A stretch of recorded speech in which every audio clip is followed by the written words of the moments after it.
Novocaine. Rated R, an hour and 50 minutes. It's an action-adventure comedy. It's directed by Berk and Robert Olsen.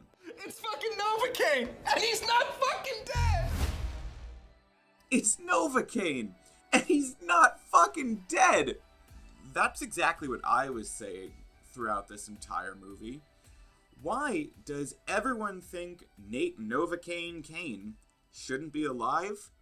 Well, it's because he can't feel any pain. Diagnosed with some strange genetic disorder that stops pain signals from going to his brain, Nate, played by Jack Quaid from The Boys, or just 2 months ago Companion, is a sort of superhero. He might sustain damage, but he's not going to feel it. That's why he has to drink every meal.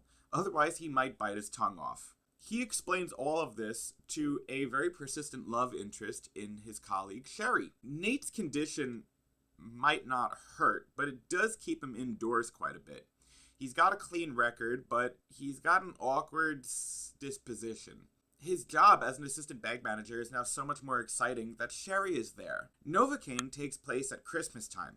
Although nothing in the scenery would suggest that, characters throughout the film reference the looming holiday as if it's on the horizon. Possibly the only thing to visually signal to the audience the time of year is a turning point in the film when a trio of highly armed and extremely dangerous Santa Clauses invade, attack, and steal from Nate's bank.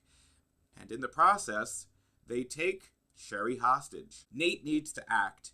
He has to save the girl. The Santas manage to escape with Sherry after a shootout in front of the bank with responding officers. Nate steals one of the squad cars and finds himself in hot pursuit of the three villainous foes. There could have been a really great movie in Novocaine. Instead, we get a very by-the-numbers action rom-com that feels like all too familiar territory. While there are moments of some genuine comedy, tonally, they are bogged down by moments that feel a bit mean-spirited.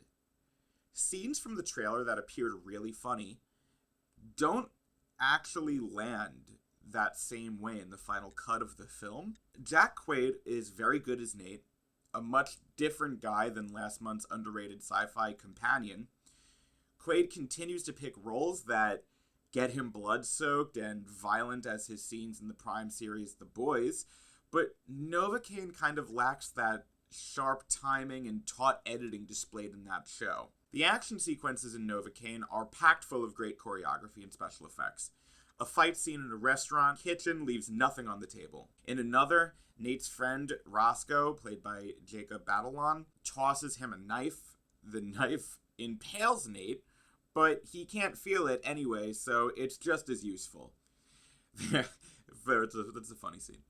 There are some sequences that simply don't make logical sense. Not to say that they don't work for comedic effect, but I did start to wonder, at what point does blood loss become a problem? I mean, you have like 20 different holes in your body right now.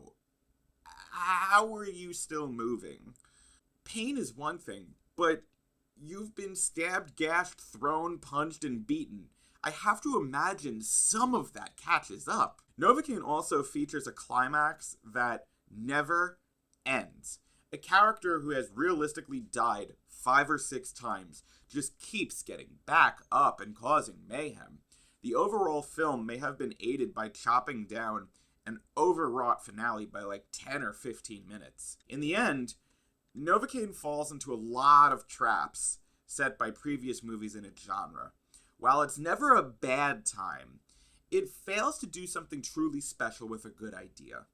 Jack Quaid is a star on the rise, but if I were to rewatch either of his films from this year, I'd be going back to Companion. Hey everyone, if you like this review and you want to see more, click right down below to see more, or check out our Patreon page. Patreon helps me fund this channel and keeps me making movies, making reviews, making content for you guys. So give that a look, and we'll see you back here for the next review.